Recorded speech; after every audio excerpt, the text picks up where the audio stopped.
loolu tamit vraiment. Oui, non mais attendez, non, pas du côté diplomatique, hein, ça n'a rien de bon, enfin. Non. Il y a une population jeune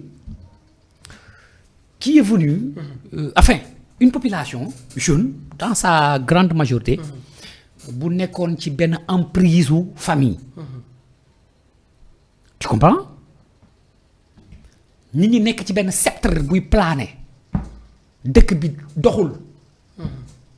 Mu am ku ñëw def dara. Mu baax, mu bon. Il a dit aux gens, day dem élection ñu xool. Mais avant élection yi maanaam kilomètre de route bitumée. Problème la woon foofu. Moo tax mu def sacerdoce ne ay tali moom. Ak ay courant moom dana fexe ba mu mate fépp fu mu mën a matee. ci biir réew mi. mu góorgóorlu ci. pour wax la j'ai bi ñuy def bi ñu falee Samba Ndiaye maire de Ndofane. Mon oncle Souleymane Ndéné Ndiaye jarbaatam ñëw c'était une cérémonie comme ça. mu wax ne askan wi ñoo lay fal askan bi mën nañu laa fal. waaye beneen mandat yow yaay fal sa bopp. par rapport tey li nga def. yow yaay fal sa bopp. par rapport à le respect par des rapport engagements. ak le respect des engagements. sa action yi ngay profession de bonne foi. manifestation de bonne foi. des positions positives. des discours clairs et limpides. une action de grâce allant dans le sens de soulager les populations. soo ko defee da ngay am seen salut. salut boobu nag ngay am mooy tax ñoom ci sa deuxième mandat ñoom population bi yow yaay fal sa bopp parce que ñoom ñooy ñëw ne la li nga fi def doy na ñu fal la. et Nguema c'est ce qu'il a réussi. buñ la waxoon yenn dëkk yii ni leen Sénégal rawee ci en matière de désenclavement. d'infrastructure. da nga naan loolu mënta ne. ville yi grande ville yi rek ñoo tane mais boo duggee ci seen biir kii da nga naan xanaa waaw xanaa déedéet. léegi nag mu nekk benn révolution bu xew foofu susciter benn enthousiasme solidaire et social des jeunes mais aussi mu ñëw ci benn contexte boo xamante ni au Sénégal parallèlement le pays frère dafa am des similitudes pas du même genre parce que foofu amul ku amul dara mais des similitudes par rapport ak l'avènement d'ère de jeunes patriotes panafricains ambitieux et soucieux du devenir de leur pays. mu dajee moo tax quand on a présenté ce jeune-là mu am standing ovation qui n'a rien à voir avec le circuit diplomatique oui mais des jeunes quand même ont manifesté quand même leur sympathie envers un président boo xamante ñoom dañuy gis seen bopp ci moom parce que c'est un président jeune. C'est un président qui au Sénégal dañ ko fal avec la manière. C'est un président qui boo ko gisee nag muy dem vraiment qui image au Sénégal dafay neex. ci xol parce que vraiment dafa am caaj. non Diomaye. waaw apparence moom am na ko. moom xaw ma lu mu amul nag. mais non bu taxawee. style vestimentaire bi ko gars yi créel xam nga affaire bi. xam nga waaw pataawul amul biir lex yi bënnuñu. xam nga mu ngi liis mu ngi nice. xam nga mu ngi cool. xam nga mu ngi baax daal après boo ko gisee nii sa xol dafay sedd parce que en tant que sénégalais bu génnee ñu ne le président sénégalais. mais loolu dafa neex. ñu ne le président sénégalais dañ ko standing ovation lañ ko décernel. stade bu fees dal. ñu présenté ñëpp. même ki koy présenté sax bi koy présenté yaa ngi gis ne ci à travers timbre voix yi yaa ngi sentir émotion waaw même Nguema woy comme un ami un pote affaire bi ñun la kontaan naa ci sa ñëw parce que le volet diplomatique maintenant aller à l'investiture de Nguema sur le volet diplomatique ça ouvre beaucoup de choses parce que Gabon aussi ñu ngi ci benn position bu stratégique par rapport à l'Afrique de l'Ouest tey ñu ngi gis le problème surtout du port du Sénégal par rapport ak Côte d'Ivoire surtout par rapport ak Togo Lomé etc avec l'AIS qui s'organise déjà avec l'Éthiopie qu'ils veulent intégrer dans l'AIS xam nga loolu c'est une révolution qui est en train de se constituer dans le continent. Absolument.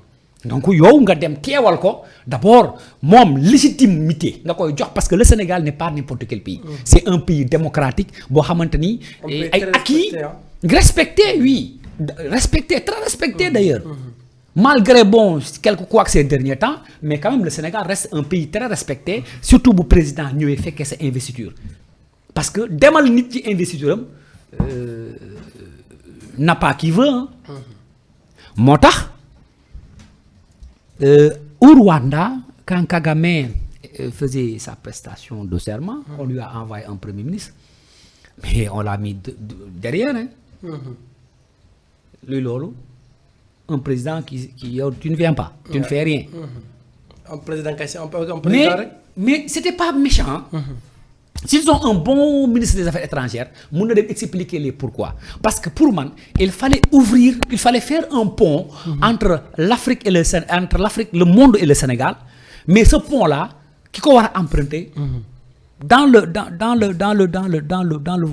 truc projet, je veux dire, était Ousmane Sonko. Parce que après, il m'a pris du temps pour comprendre pourquoi ce geste.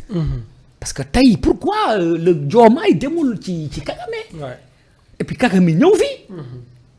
Demul. Mais je me disais mais qu'est-ce qui se passe? Pourquoi envoyer un premier ministre? Au Sénégal, le premier ministre peut être le président de tous les Sénégalais. Officieusement. Ça ne dérange plus, ça choque plus personne. Ouais. Au Sénégal maintenant. Maintenant, ce comportement-là, on ne peut pas l'imposer. Il y a les normes internationales. Mais effectivement, oui. Mais à l'international, c'est pas ça qui se passe. On se fout que vous soyez Bingo ou Binga. On se fout que vous soyez Ousseynou Assane. On se fout que vous soyez Diomaye et Sonko. Mais il y a la règle classique du géopolitique qui est là et qu'il faut épouser de gré ou de force, ou de s'écarter ou de disparaître, d'abdiquer ou de se rebeller. Cela va de soi. Mais en tout cas, il fallait respecter quand même les ordres de bienséance. Vous m'envoyez un premier ministre alors que les présidents sont là. Quand le président est là, moi vraiment, quand il y a la rencontre des présidents, non c'est vrai. Quand il y a la rencontre des présidents, c'est-à-dire que tu ordre protocolaire, c'est-à-dire que dañuy teg président yi. Teg mission diplomatique yi. Teg nangam. Après les ministres rek guñaa fiyee yi dem ci ginnaaw. Parce que bés boobu du bésu ay yaxi caaxaana. Ay woy Diomaye mooy Sonko woy c'est moi le président du Sénégal. Non.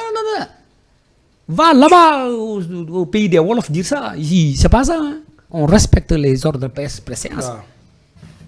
Et ça a été quand même une risée politique au Sénégal. Le Premier ministre a été mis dans le rang de fond.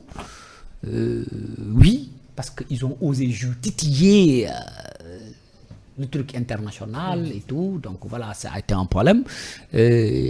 Diplomatiquement, je sais que peut-être que si le ministre des Affaires étrangères top parti pour jouer au sapeur-pompier, ou le président lui-même fait boîte téléphone pour jouer les sapeurs-pompiers, mais sinon, Lolo, c'est un manque de respect. Absolument. C'est un manque de respect. Maintenant, pour le Gabon, on peut ouvrir beaucoup de partenariats avec le Gabon parce que marqué de sa présence l'investiture dafay ubbiwaat leneen.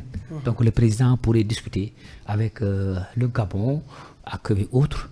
Bon, je discutais ce week-end-ci avec un ancien diplomate bu ma doon wax ni déjà Gabon ak yenn pays même les intellectuels sénégalais lañ doon jël pour ñu dem foofu pour enseigner pour faire des choses ak yooyu noonu. Donc mu ngi expliquer ça ba indi connotation ci sur l'historique même des noms parce que dafa am ay sant yoo xamante ni day am fii xaw a am toute déformation mais da nga koy trouver aussi au Sénégal. Bon, on est entré dans beaucoup de choses voilà sur la diplomatie, la géopolitique et sur beaucoup d'autres choses sur l'actualité politique nationale comme internationale.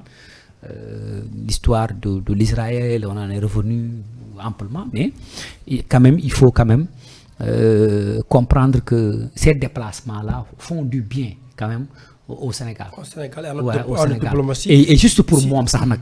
Parce que nag ñu ngi ko tëjoon fii ci palais bi rek bu xëyee rek topp jàmbu jóob yeeg kii yeeg pitax yeeg yooyu bu génnee nii dina génnee nii xam nga. dina baax waaw dina ci mentalement sax dafay def xam nga président bi tam dafa am caañ. waaw xam nga bokkut ak ñu gàtt ñu dëng seen tànk yooyu dëng. ñu amay pax nuux yi yëg fu ne bënn.